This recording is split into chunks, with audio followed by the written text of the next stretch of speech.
Welcome to this explainer. Okay, I want you to picture something with me for just a second. Imagine a young child, maybe, 3 or 4 years old, standing smack in the middle of a really busy, crowded schoolyard. Now drop your perspective all the way to their height. It really hits you, right? Just how literally small they are compared to the vastness of the world around them. Today, we're diving into a deeply important and admittedly sensitive topic from our source material, The Fragile Foundation of Early Childhood Vulnerability.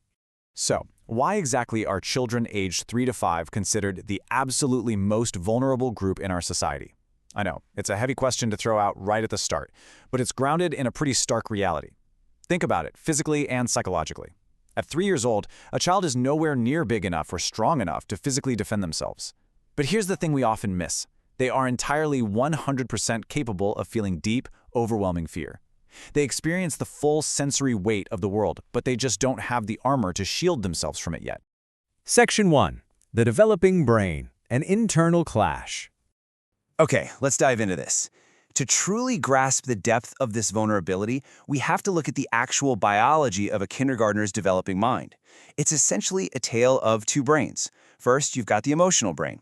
During these early years, this part is on overdrive. It feels everything so deeply. It processes fear, threat, and pain with this raw, unfiltered intensity.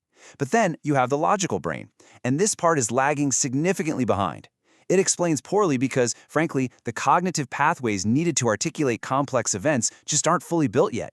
A young child literally cannot rationally explain what's happening to them. Just pause and imagine that. Imagine feeling an intense, terrifying threat, but your brain fundamentally hasn't given you the tools to make sense of it, let alone tell someone else about it. Section 2. The Language of Trauma. Silent Cries.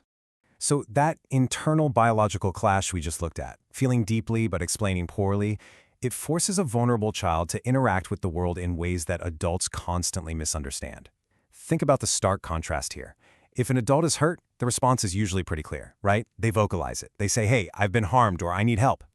But a child's response? Well, when subjected to trauma, a 3-year-old's mouth might open. They desperately want to tell you what's wrong, but they lack the actual vocabulary to do it.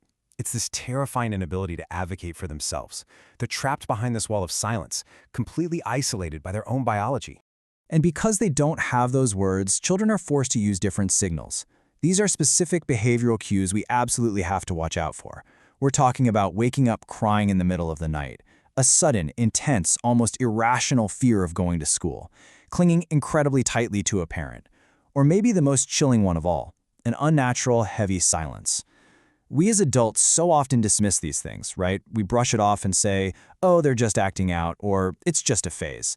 But we really need to recognize these behaviors for what they truly are. They are desperate, silent cries for help from a mind that simply cannot form the words. So the crucial point here is this. Trauma often speaks through behavior. Just let that sink in for a second. When a child doesn't have a literal voice to articulate their pain, their actions become their entire language. And it's on us to learn how to translate it. Section 3. Absolute Trust. Dangerous Innocence. Now, let's shift gears a bit from the internal wiring of the brain to how a child actually views the world around them. Remember that perspective we talked about at the very beginning? To a kid looking at the world from 3 feet off the ground, adults are basically giants. And with that perspective comes this profound, almost dangerous level of innocence. A young child will grant their absolute, unwavering trust to pretty much anyone who does the most basic, everyday acts of care. Somebody who hands them a plate of food. Somebody who reaches down to hold their hand across a room. Heck, someone who just smiles warmly at them. In the pure, unfiltered mind of a toddler, those simple, kind actions automatically equal safety. They just don't have the life experience to second-guess or analyze the hidden intentions of the giants around them. Trust without defense. It's a beautiful concept on the surface, but we have to look at the dark flip side of this reality. This absolute, undefended innocence, it's simultaneously a child's greatest, most easily exploitable weakness. They open the door wide to the world, assuming everybody means well, without ever checking to see who is actually standing on the porch. Section 4. Long-term Impact. Eternal Wounds. Now we're moving into the really long-term aspect of this. Because early wounds don't just magically vanish when a child grows taller and learns how to speak. Look at this quote from the source material. The body heals faster than trust. That is a staggering psychological reality. Physical scrapes, bruises, even major injuries from childhood, they often fade away. The cells regenerate, the body moves on. But the invisible scars, the deep ruptures in a child's foundational belief that the world is a safe place, or that those giants are good, those take the longest to repair. And honestly, sometimes they never fully do. And this brilliantly illustrates how that early vulnerability echoes across an entire lifespan. Walk through this timeline with me. At ages 3 to 5, the unspoken trauma occurs. The emotional brain feels the terror, the logical brain fails to explain it, and the child stays silent.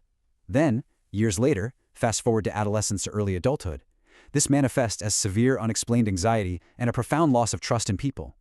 And finally, decades later, well into adulthood, it morphs into lifelong struggles. The sources point out this can look like obsessive behaviors or a persistent, tragic inability to build safe relationships. Think about that. The shadow of one undefended moment at age 4 can stretch all the way into someone's 40s, 50s, and beyond. Section 5. Creating safe spaces, true protection. We've seen how absolute trust can be exploited, and we've seen the lifelong impact it carries. So what do we actually do about it? Well, true protection requires emotionally safe spaces, not just beautiful schools. It's super easy for a society to build physically impressive structures, right? We can put up high fences, install bright security lighting, buy those colorful modern desks for classrooms, but protecting the smallest among us goes so far beyond physical brick and mortar. It demands environments where children feel inherently, deeply secure, a place where their unspoken language of behavior is actually noticed and understood, a place where their absolute trust is honored, and where their hyperactive emotional brains are nurtured rather than threatened. I want to leave you with this final, incredibly powerful thought from our source material today. Children remember safety, and they remember fear. Think carefully about which of those two memories we are building for them right now.